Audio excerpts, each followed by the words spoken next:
Indépendance totale. 7h, 10h sur Radio Courtoisie, ligne droite, Baudouin-Wesselmann. Comment les trafiquants de stupéfiants ont investi les campagnes françaises? Comment les drogues dures, cocaïne, héroïne ont débarqué elles aussi dans des villes ou des villages qu'on ne soupçonnait pas? Comment la cocaïne sud-américaine qui transite du Suriname jusqu'à Vierzon a-t-elle atterri chez nous? Comment les maires de ces communes font-ils face à ces trafics? Pour répondre à la question, nous sommes avec Antoine Valentin, maire de Saint-Joire, une commune de 3400 habitants de Haute-Savoie. Bonjour Antoine Valentin. Bonjour Baudouin. Et avec Frédéric Ploquin, bonjour. Bonjour à vous.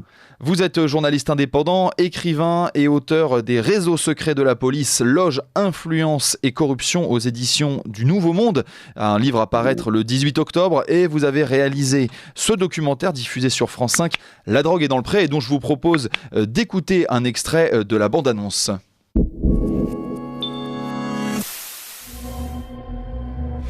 La drogue, aujourd'hui, elle touche tous nos territoires. C'est répandu partout, en fait. Partout, même dans les campagnes. Il y a effectivement plus de facilité de stockage dans des zones un peu reculées. Clients, il y a un peu de tout. Ça peut être vous comme moi. Il n'y a plus vraiment de limite. Quand les narcotrafiquants battent la campagne. C'est un marché qui est sans fin. Ça ne s'arrête jamais.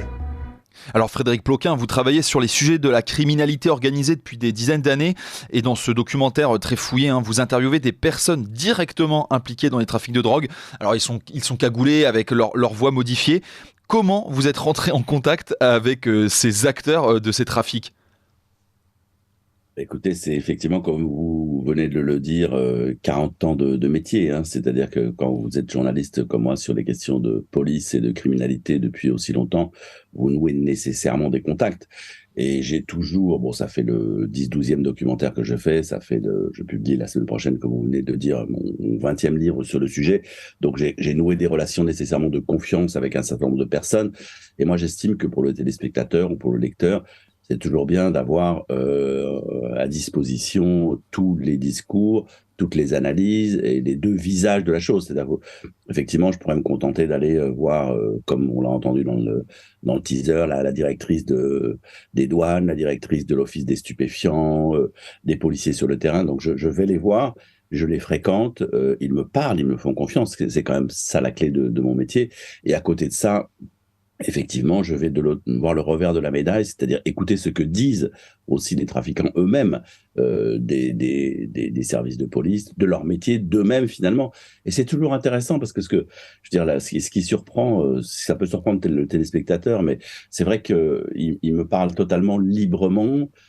Ça en dit aussi assez long sur la manière dont ils se perçoivent eux-mêmes. Je veux dire, s'ils se mettent ainsi à ma disposition de face caméra, évidemment, je vais pas faire la bêtise de leur demander de parler à visage découvert parce que sinon je les envoie à l'abattoir directement. Ils se débrouilleront pour aller faire de la prison tout seuls.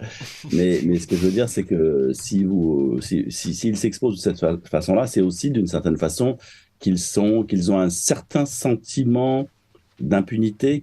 Oui, c'est ça. C'est qu'ils assument aussi leur rôle, leur place, et c'est c'est important de l'entendre.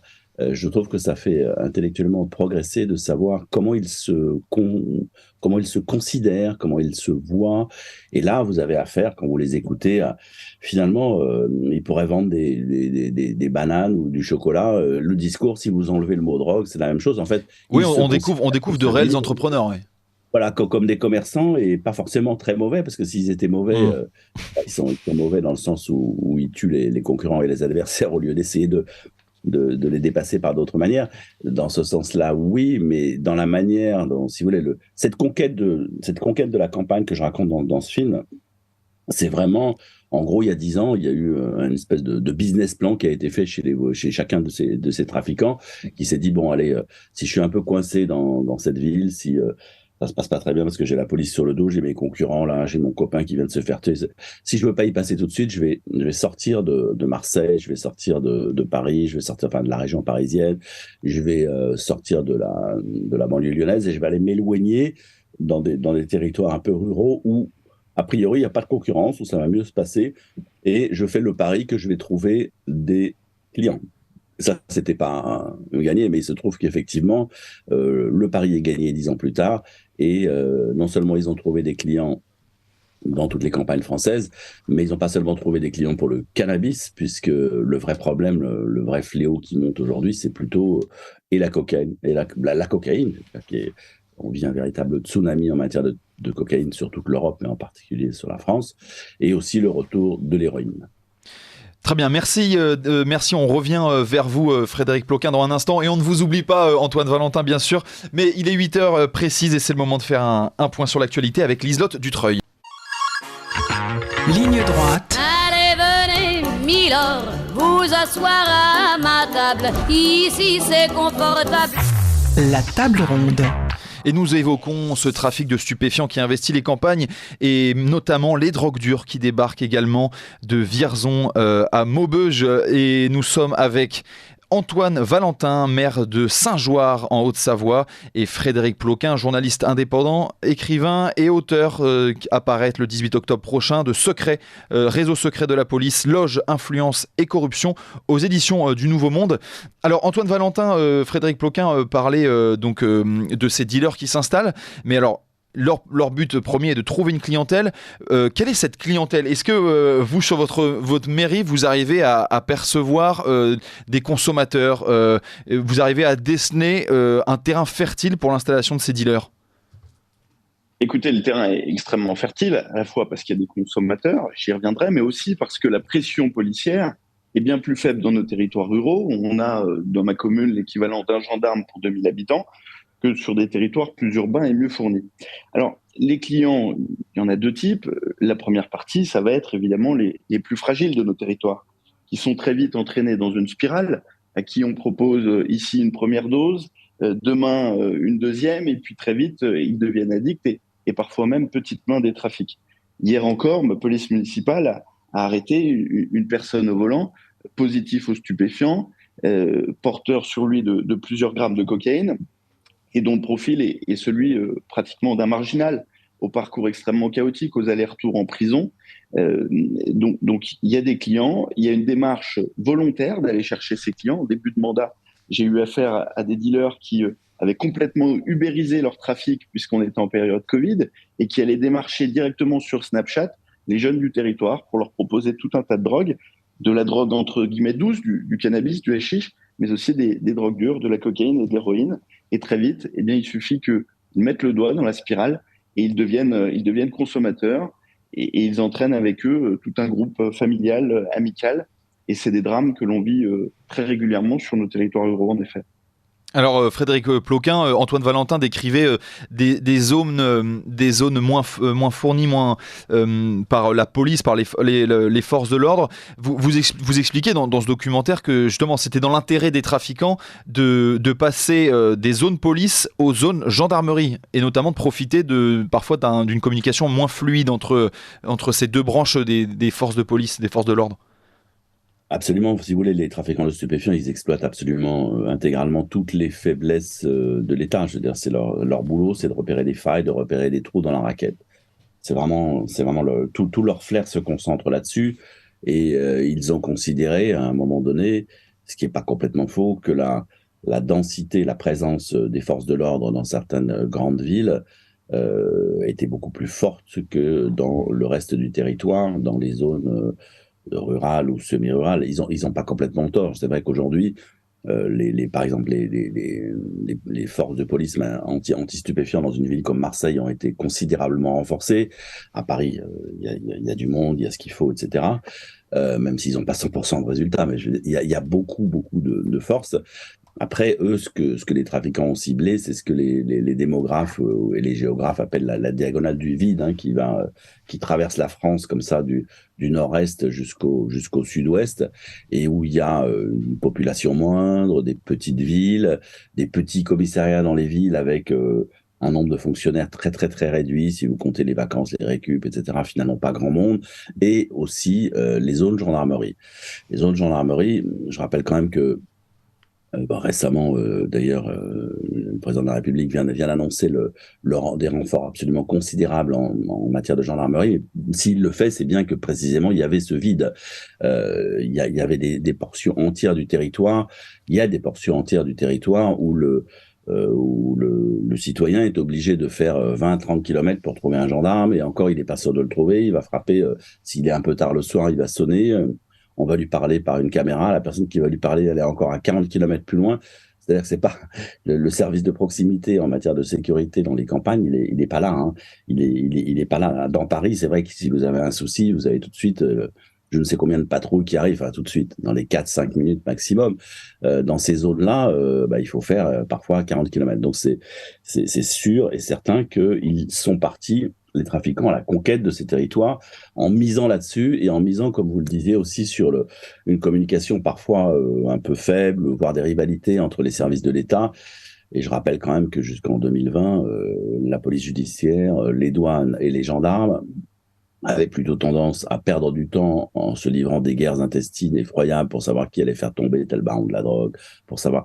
Et qu'en 2020, il a fallu quand même que l'État tape du poing sur la table. Il a fallu la création de ce qu'on appelle l'OFAST, l'Office anti-stupéfiant, où là, l'État a eu un discours un peu fort sur le thème.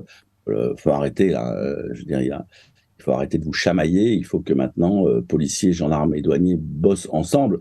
Et je peux vous dire, il était temps, vu le constat que l'on peut faire sur le terrain, il était temps que ces forces se conjuguent, on va dire, pour arriver à leur fin.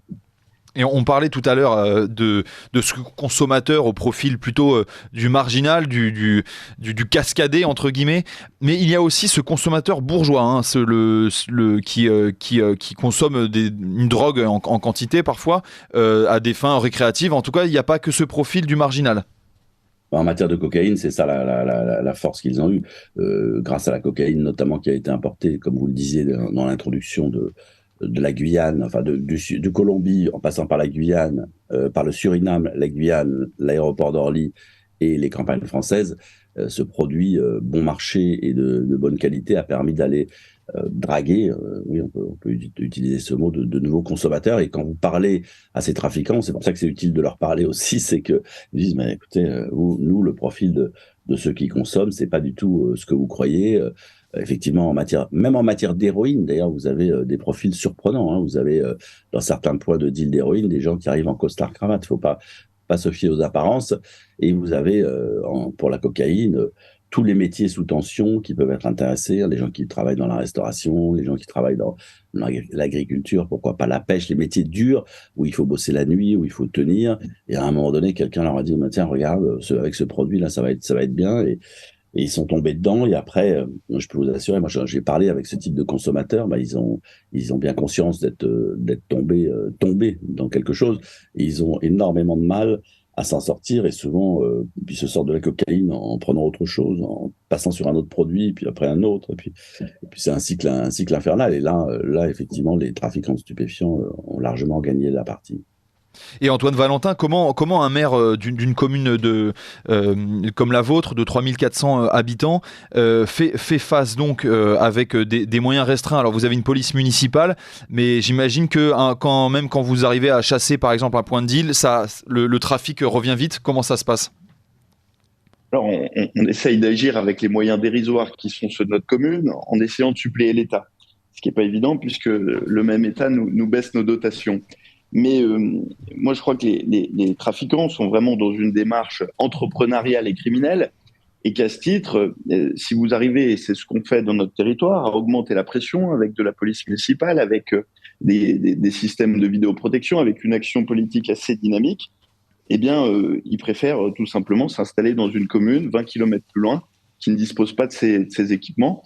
Donc, on est plutôt dans une démarche de repousser les dealers de notre territoire et d'essayer d'agir de façon plus pérenne sur le fond, notamment du développement économique, du maintien d'activités économiques, notamment industrielles dans nos territoires ruraux, et une pression sans cesse sur les dealers. Mais c'est très compliqué, les moyens d'une police municipale sont restreints. Moi, j'ai le souvenir, en début de mandat, de ces dealers qui démarchaient sur Snapchat.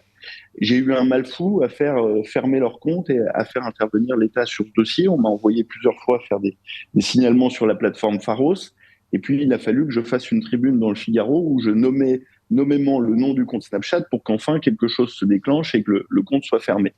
On a effectivement l'impression de se battre un peu seul et que les moyens qui sont les nôtres sont très limités. Et ce qui est affolant, c'est que quand on discute avec des gendarmes, notamment de nos territoires ruraux, mais ils ont exactement le même sentiment, un sentiment d'impuissance face à des trafiquants qui sont extrêmement organisés, qui sont dans des démarches mafieuses, et puis une justice qui n'effraie plus et qui n'écarte plus de façon durable les délinquants de nos territoires. Alors Frédéric Ploquin, où en est-on de ces techniques de commercialisation de la drogue ? Donc vous avez parlé de Uber Sheet, donc la traduction pour la drogue de Uber Eats, le service de livraison de repas à domicile. Est-ce qu'on est encore sur ces trafics par des applications ou ça a encore bougé ? Ça a encore changé déjà ? Mais effectivement, c'est la grande révolution des réseaux sociaux à bénéficier profondément, considérablement aux trafiquants de stupéfiants, parce que leur problème, c'est comme si vous vendez, je sais pas moi, des pulls, des jupes ou des chaussures à distance et que vous pouvez pas les montrer.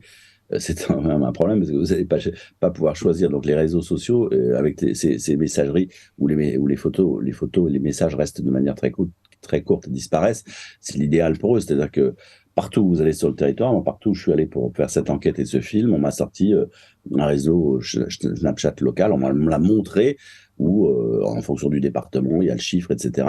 Et vous avez la photo des produits. Donc vous pouvez jauger, juger ce que vous allez acheter, vous avez les prix, et surtout, ça, je pense que c'est vraiment une des conséquences de la période Covid, si vous voulez, c'est que les trafiquants, ils s'adaptent très vite et à toutes les situations, quelles qu'elles soient. Ils s'adaptent, ils rebondissent, etc. Et pour le Covid, ils ont eu à faire face à un défi absolument considérable. C'est que eux, les trafiquants de stupéfiants, depuis 40 ans, le point de deal, c'est dans une cité, au pied du mur, avec des choufs autour. C'est le modèle, quoi. C'est le modèle basique, etc. Sauf que c'est un modèle un peu en péril à cause justement des coups de butoir de la police. Mais ce modèle-là, ça signifie que vous devez vous déplacer, prendre votre voiture. Si vous habitez dans la campagne, faire 40-50 km pour venir jusqu'au point de deal. En général, ils sont proches d'une bretelle d'autoroute, d'une bretelle d'une voie rapide, parce que c'est les points de deal qui fonctionnent le mieux. J'ai remarqué, sont toujours près d'un accès facile, soit en métro, soit en RER, soit en voiture. Toujours. Parce que c'est comme ça que ça tourne. Donc, si vous voulez, à partir de là, maintenant, la période du Covid a renversé un peu la donne et ils se sont dit, bon, on va faire comme avec les pizzas, hein, on va avoir des gens qui vont nous commander en direct ce qu'ils veulent. Et puis on va leur amener à la maison, ce qui est quand même absolument il faut le noter. Le grand paradoxe, si vous voulez, c'est que les gens, les habitants de ces régions, de ces zones, nous disent souvent nous, tout est loin de nous, les services publics sont loin, la poste ferme, etc.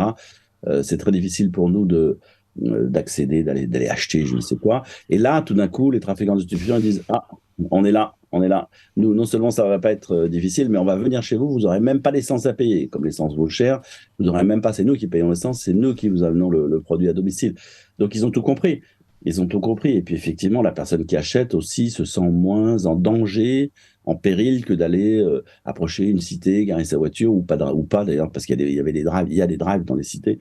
Vous descendez même pas de la voiture, mais on vous donne le produit à la fenêtre de la voiture que vous aurez comme dans les fast-food. Donc, je trouve que là, ils ont tout compris de la psychologie humaine et ils ont effectivement développé. Donc, c'est pas terminé. Non, on en est encore là et pour l'instant, les messageries cryptées, pour répondre à ce que disait l'élu local, effectivement, sont très difficiles du point de vue même de la loi à percer. Et c'est un des obstacles de la police aujourd'hui. C'est que autant on peut écouter un numéro de téléphone classique, autant casser ces messageries demande beaucoup de moyens et on ne le fait que pour lutter contre les grandes organisations criminelles. Et là, justement, le défi, c'est la prolifération de petites organisations criminelles sur le terrain. Et là, on se donne pas forcément les moyens d'y arriver. Et aussi votre documentaire, La drogue est dans le pré, montre que finalement le passage en prison des dealers qui est récurrent dans leur parcours, enfin qui peut advenir dans leur parcours, finalement est un passage certes douloureux, mais en réalité ce sont de réelles opportunités de créer un réseau et d'en recréer un à la sortie de prison. Si vous voulez, il y a un témoignage dans le film qui est édifiant de ce point de vue-là. C'est un jeune garçon qui vit dans le centre de la France et qui nous explique qu'il a longtemps vendu du shit, de l'herbe, et puis qu'à un moment donné, il s'est retrouvé en prison parce que justement, il a eu des ennuis à cause de ce commerce illégal, et qu'à partir de là, si vous voulez, il s'est pas laissé abattre parce que la prison, ça leur fait pas du tout l'effet que ça nous ferait à vous et moi. Ils y sont prêts. Et donc, la première chose qu'il a fait en arrivant en prison, c'est de chercher s'il n'y avait pas un Guyanais qui traînait dans le coin. Il n'y a pas un Guyanais là, dans le bâtiment A, B, C. Il s'est débrouillé pour se rapprocher de ce Guyanais qui, évidemment, était tombé pour trafic de cocaïne.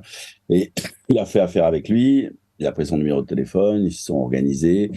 Et évidemment, quand ils sont sortis, la première chose qu'ils ont fait, c'est de reprendre le fil et d'envoyer à ce jeune garçon 1 kilo, puis 2, puis 3, puis 4, puis 5 de cocaïne par le biais de ce pipeline qui était en place à l'époque entre l'aéroport de Félix Éboué à Cayenne et l'aéroport d'Orly, qui aujourd'hui, il faut quand même dire que l'État a un peu réagi. Il ne faut pas non plus dire que l'État est systématiquement battu sur ces coups-là. L'État... il n'y a pas très longtemps, a décidé de mettre en place des moyens considérables à l'aéroport de Cayenne.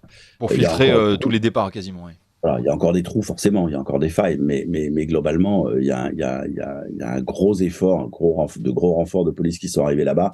Et aujourd'hui, quand vous êtes à Cayenne, j'y suis allé pour ce film, j'ai bien vu comment ça se passe au niveau de l'embarquement. C'est chaque personne passe au filtre des questions pour voir où il va, ce qu'il fait, dans quelles conditions, avec quel argent. Alors on va reparler donc de cette filière guyanaise par laquelle transite la cocaïne depuis le Suriname jusqu'en métropole.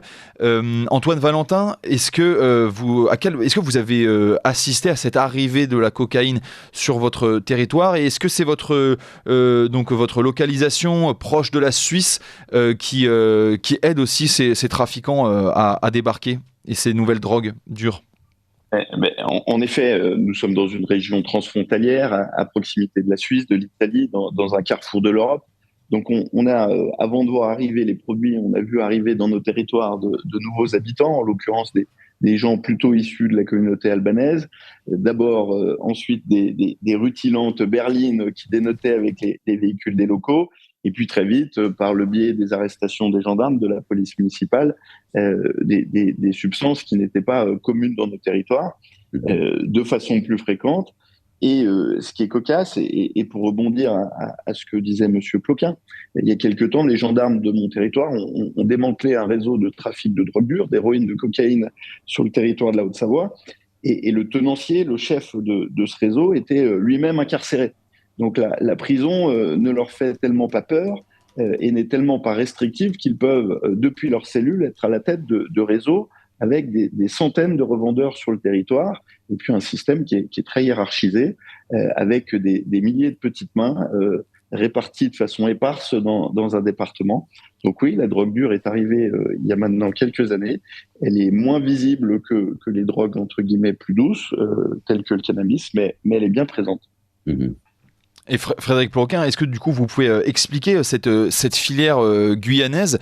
Donc le Guyanais est réputé dans les prisons et dans le milieu du trafic de stupéfiants comme une potentielle mule pour ramener des kilos de cocaïne en métropole. D'accord. Juste un petit mot à l'intention de M. Valentin. C'est effectivement dans le film, dans le documentaire, je vais en Haute-Savoie. Nous allons filmer en Haute-Savoie. Et nous allons filmer en Haute-Savoie exclusivement pour illustrer ce qui se passe sur le front de l'héroïne, et en pointant du doigt la montée en puissance assez forte de ces mafias albanaises. Donc je voulais vous dire que c'est un sujet qui était vraiment, moi que je considérais comme extrêmement important, et ces mafias albanaises sont en train de monter dans le monde entier, pas seulement en Haute-Savoie. C'est-à-dire que c'est des mafias qui sont en train de prendre de la place de Paris à Naples, en passant par New York, absolument partout, et même en Afrique. Ça, c'est pour l'héroïne. Pour la cocaïne, effectivement, ce qui s'est passé, c'est qu'il y a il y a quelques années, les Hollandais qui réceptionnaient l'intégralité de la cocaïne en provenance du Suriname, puisque le Suriname est une ancienne colonie hollandaise.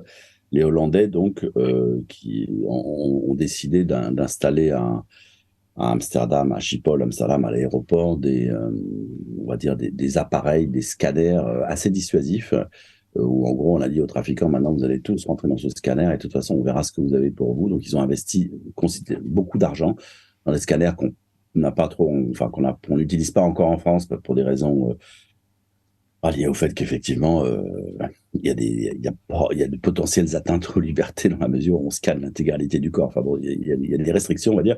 Donc le jour où ça s'est passé, les trafiquants surinamiens qui sont en contact direct avec la Colombie ont décidé de passer par la Guyane. Je rappelle quand même que donc la France a un département en Amérique du Sud qui a une frontière avec le Suriname, qui est un narco-État, faut quand même le dire. Et donc pour ce documentaire, on est allé à la frontière, je suis remonté jusqu'à la frontière, et on se balade sur le fleuve Maroni qui sépare la Guyane, donc ce département français, du Suriname. Et là, on est là avec des policiers de la police aux frontières, et on se dit... effectivement, vu le nombre de pirogues qui passent tous les jours, avec votre petit bateau, là, c'est un peu difficile. Ils le reconnaissent. Ils disent, c'est pas facile du tout. Il y a des kilomètres de fleuve, il est très large. La frontière, elle est au milieu. Et dès que la vedette, en gros, de la police sort sur le fleuve, il suffit qu'il y ait quelqu'un qui prévienne, des coups de fil, des machins, allez, stop, on arrête pendant une demi-heure, on passe plus. Et puis, ça repasse après. Enfin, c'est extrêmement compliqué de surveiller ça. Donc, ils ont décidé de saturer l'aéroport de Cayenne, qui est pas très loin du Suriname en voiture, c'est quelques heures, et ils ont recruté, si vous voulez, des passeurs dans la région de Saint-Laurent-du-Maroni, qui est une ville française, face au Suriname, qui est une ville avec une démographie absolument considérable. Il y a beaucoup de jeunes, peu d'emplois, beaucoup de jeunes désœuvrés, et beaucoup de jeunes filles qui ont fini par accepter pour les 10-12 000 euros qu'on leur promettait de faire un voyage, c'est-à-dire d'ingurgiter jusqu'à 1 kilo de gélules remplies de cocaïne, de rouler jusqu'à Cayenne, de prendre l'avion jusqu'à Orly, et ensuite d'aller déposer ces ovules chargés dans les campagnes françaises. C'est comme ça que ça s'est passé. Ça veut dire qu'il y a une espèce de pipeline direct qui a été installé entre l'Amérique du Sud et la France par le biais de ces pauvres filles qui sont d'une certaine manière on en interroge une, on en interviewe une dans le film, qui sont des esclaves de la drogue, on va dire. Voilà en gros le schéma. Et alors donc l'État français a mis en place des contrôles dans cet aéroport de Cayenne, des contrôles bien plus stricts pour éviter cet export. Mais il reste une zone grise que votre documentaire aborde, c'est le port du Havre qui est un port privé et donc où les forces de police ne peuvent pas intervenir librement comme ça. Quelle est l'ampleur de ce trafic qui passe par le port du Havre ? Vous décrivez presque qu'il suffit de se baisser pour ramasser des pains de cocaïne. C'est ce que je me suis dit le jour où je suis allé tourner là-bas, parce qu'en fait, en réalité, j'ai choisi un jour où les policiers étaient disponibles. D'ailleurs, il faut les remercier pour leur accueil, parce qu'ils ont été très transparents et très volontaires pour nous aider dans ce documentaire. Donc, on choisit un jour ordinaire, on dit on vient là-bas, ok, on vient tourner, on s'installe dans les locaux de police, etc. Et paf, le fait est que le hasard veut que le matin même, 840 kilos de cocaïne avaient été saisis sur un bateau, et que donc on arrive, et on peut à peine marcher dans les couloirs tellement il y a de cocaïne dans des gros sacs comme ça un peu absolument partout. Ça rend bien à l'image, mais ça dit bien la puissance du tsunami. Et on dit mais c'est comme ça tous les jours. C'était comme ça hier, avant-hier. Non, c'est pas comme ça tous les jours, mais enfin c'est assez souvent quand même. Et donc là, effectivement, on perçoit à ce moment-là, c'est toujours pareil, c'est les trafiquants. Je parlais tout à l'heure de la Guyane. Alors, rapidement, Frédéric Ploquin, on va devoir conclure. Oui, je termine juste. Allez-y, bien sûr. Port de Rotterdam et d'Anvers saturé. Allez, qu'est-ce qu'on fait ? On va un peu plus bas et on tape le Havre. Ils ont saturé le Havre. Aujourd'hui, l'État a compris et commence à réagir. Mais c'est très difficile de freiner le commerce mondial, parce qu'il y a des containers qui arrivent de partout, chargés de nourriture et de produits en tout genre, et qu'on ne peut pas tout bloquer pour chercher le conteneur. Oui, forcément. Ils profitent de ça. Oui. Un grand merci Frédéric Ploquin d'avoir été avec nous. Je rappelle que vous êtes journaliste indépendant, réalisateur de ce documentaire La drogue est dans le pré et auteur des Réseaux secrets de la police, loge, influence et corruption aux éditions du Nouveau Monde, à paraître le 18 octobre. Et merci à vous Antoine Valentin, maire de Saint-Joire, une commune de 3400 habitants en Haute-Savoie qui fait face à ces trafics de stupéfiants.